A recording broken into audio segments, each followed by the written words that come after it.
जीवन हमें एक मौका देता है, इसलिए जब भी सही कॉलेज चुनने का समय आए तो सिर्फ मंगलायतन यूनिवर्सिटी आपके बेहतरीन भविष्य और सर्वांगीण विकास के लिए। बलूच लिबरेशन आर्मी यानी BLA ने पाकिस्तान में ट्रेन हाईजैक कर लिया। हाईजैक करने के बाद आरोप प्रत्यारोप का सिलसिला अभी भी जारी है। हालांकि पाकिस्तान ने हमले के बाद अपनी नाकामी का ठिकाना भारत और अफगानिस्तान पर फोड़ दिया है। पाकिस्तान की सेना और विदेश विभाग ने भारत पर बेबुनियाद आरोप लगाया कि वो बलूचिस्तान में विद्रोहियों के आज़ादी आंदोलन को समर्थन दे रहा है। पाकिस्तान ने यहाँ तक कह दिया कि बलूचिस्तान में ट्रेन हाईजैक के पीछे भी भारत था, जिसे नई दिल्ली ने सख्ती से खारिज कर दिया है। भारत ने कहा कि दुनिया जानती है कि आतंकवाद का केंद्र कहाँ है। इसके साथ ही पाकिस्तान को अपनी समस्याओं के लिए अपने अंदर झांकने की सलाह दे दी। पाकिस्तान में बलूचिस्तान में बढ़ती हिंसा और संघर्ष को लेकर बहस तेज हो गई है। ये सवाल भी अब उठने लगा है, क्या वास्तव में भारत बलूचिस्तान को आज़ाद कराने की योजना बना रहा है। इस मुद्दे पर पाकिस्तानी पत्रकार रऊफ कलासरा ने अपनी राय दी है। उन्होंने इसको लेकर अपनी स्थिति स्पष्ट कर दी है। उन्होंने कहा है कि बलूचिस्तान को आज़ाद कराना ना तो भारत के ना ही अफगानिस्तान के लिए फ़ायदेमंद होगा। रऊफ कलासरा ने बलूचिस्तान के स्वतंत्रता आंदोलन को लेकर पाकिस्तान की स्थिति पर प्रकाश डालते हुए कहा कि ये किसी के हित में नहीं है।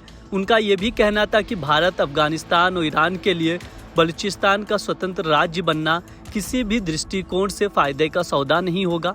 उनके अनुसार भारत के लिए बलूचिस्तान की स्वतंत्रता उतनी अहमियत नहीं रखती है जितनी पूर्वी पाकिस्तान यानी जो अब की बांग्लादेश है उसकी थी। रऊफ ने बांग्लादेश के उदाहरण का हवाला देते हुए कहा कि बांग्लादेश और बलूचिस्तान की स्थिति में बड़ा अंतर है। बांग्लादेश भारत के सीमा के पास था, जिससे भारतीय समर्थन प्राप्त करना और सैन्य रूप से हस्तक्षेप करना आसान था।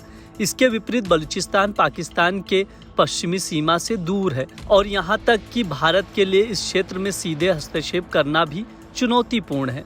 कलासरा ने यह भी बताया कि बलूचिस्तान में एक स्वतंत्र राज्य बनाना बिना बाहरी मदद के संभव नहीं है। उनका कहना था कि बलूचिस्तान के अलगाववादी आंदोलन को यदि बाहरी समर्थन नहीं मिलता तो इसका अलग मुल्क बन पाना मुश्किल होगा।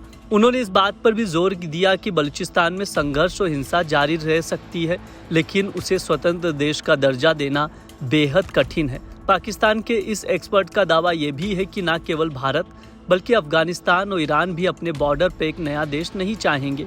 ईरान में भी बलूचों की एक बड़ी आबादी है और वहाँ भी अलगाववादी आंदोलन को हवा मिल सकती है।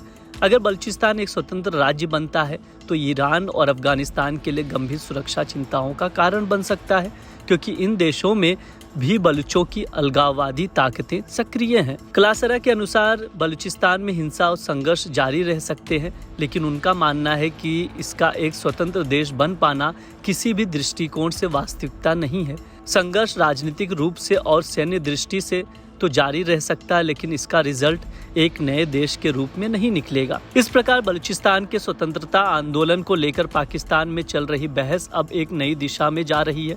एक्सपर्ट्स और पत्रकारों के अनुसार इसका स्वतंत्र राज्य बनना अधिकतर बाहरी शक्तियों की मदद पर निर्भर करेगा और इसके लिए संघर्ष का दौर अभी भी जारी रह सकता है। लेकिन ये स्थिति इतना आसान नहीं है जितना कि कुछ लोग समझ रहे हैं।